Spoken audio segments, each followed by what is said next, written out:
Have you ever felt like your story of survival didn't count because it didn't look like the ones in the movies? Maybe you didn't leave the first time, or your abuser was a woman, or you're still in love with them. Have you ever felt that because you weren't the perfect survivor, you were somehow to blame? This week, we are dismantling that entire myth, what it is, where it comes from, and who it really serves. Now, before we dive into that, we need to define what exactly is the perfect survivor. And the way I see it, the perfect survivor is someone who has a specific reaction to violence that proves that they were in real danger and that it was not their fault. Now, ultimately, I believe that this is a myth because at the end of the day, no one knows how their nervous system will react to danger or violence that is visible, invisible, gradual, etc. We just don't know what our nervous systems will do to protect ourselves. We say we do, but we don't. And we kind of say we do because it feels almost comfortable and safe to think that we're in control of that. But at the end of the day, we just don't know.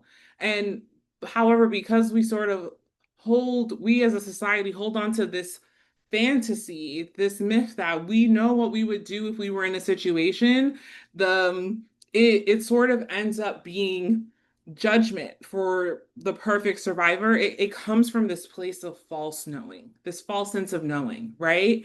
Not only that, the perfect survivor, you know that myth is operating if there is any thought, belief, or action that makes a survivor undeserving of empathy, compassion, or even agency, because the thought, belief, or action that they had or took place made the consequence of the harm that they're experiencing their fault. Okay, that's anything that suggests that there's something a survivor said, did, thought, or believes that made it their fault, that sort of reinforces the idea and the myth of the perfect survivor. Now, here are some characteristics of the perfect survivor. They leave the first time. At the first time violence strikes, they're gone, they're out of there.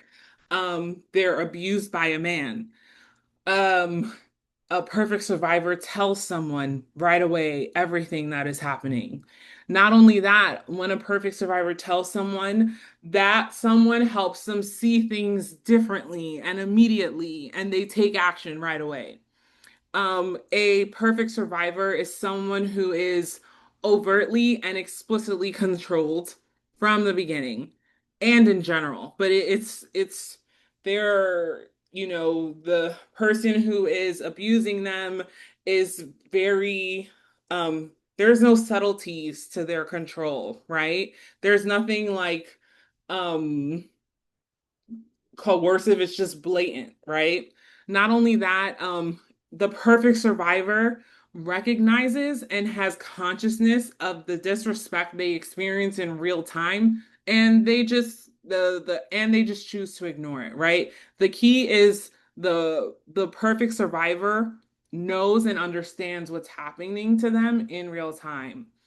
Not only that, the perfect survivor doesn't know and not only that, doesn't have any access to any of their financial information. That's what makes you the perfect survivor. You just can know nothing about any of that.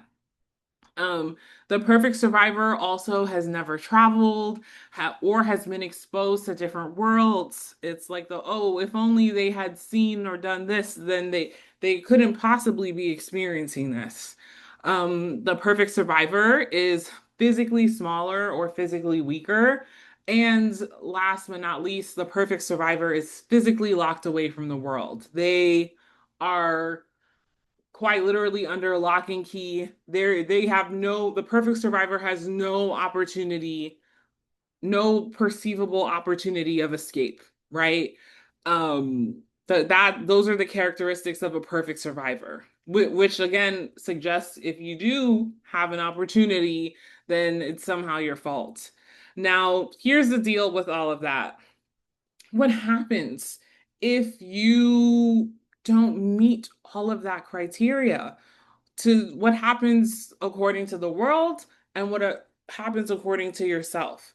Now, for society, they kind of get off the hook, right? If you don't meet the criteria of the perfect survivor, there is the discomfort around what you're experiencing and no trying attempting to figure out how to address it or to solve it, like the discomfort from the not knowing of this complex issue is totally discharged, right? If you're not a perfect survivor, well, it's not on me, it's not my fault or my responsibility, which leads to the next thing is like society benefits from the idea of a perfect survivor because accountability to change is averted, right? If you can't deign to meet these criteria, then well, hands up, what can't do nothing about that.